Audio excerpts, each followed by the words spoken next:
In 1978, he moved to Shakti and committed his first documented murder.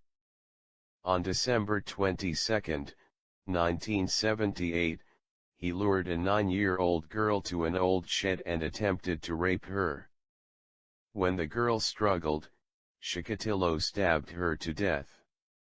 He ejaculated in the process of knifing the child, and from then on he was only able to achieve sexual arousal and orgasm through stabbing and slashing women and children to death. Despite evidence linking Chikatilo to this first killing, a young man, Alexander Kravchenko, was arrested and later tried and executed for the crime.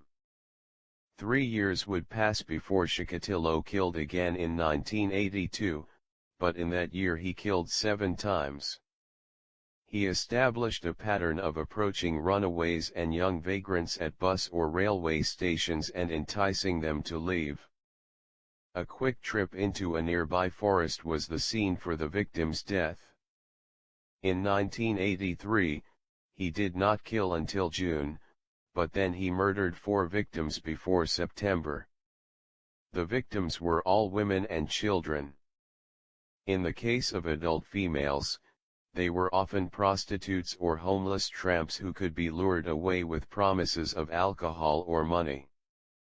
Chikatilo would usually attempt consensual intercourse with these victims, but would usually be unable to get an erection, which would send him into a murderous fury, especially if the woman mocked his inability to perform. He would achieve orgasm only when he stabbed the victim to death. The child victims were of both genders, and Chikatilo would lure them away with his friendly, talkative manner and promising them treats, such as toys or candy.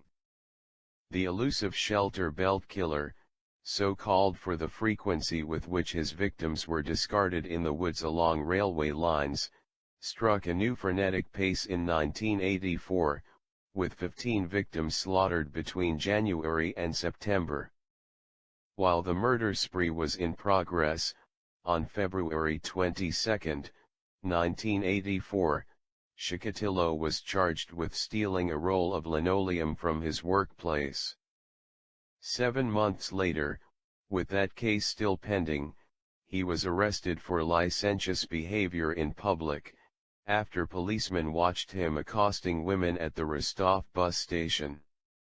Chikatilo was sentenced to 15 days on that charge, but remained in jail for the next 3 months, while detectives grilled him as a suspect in the shelter belt murders.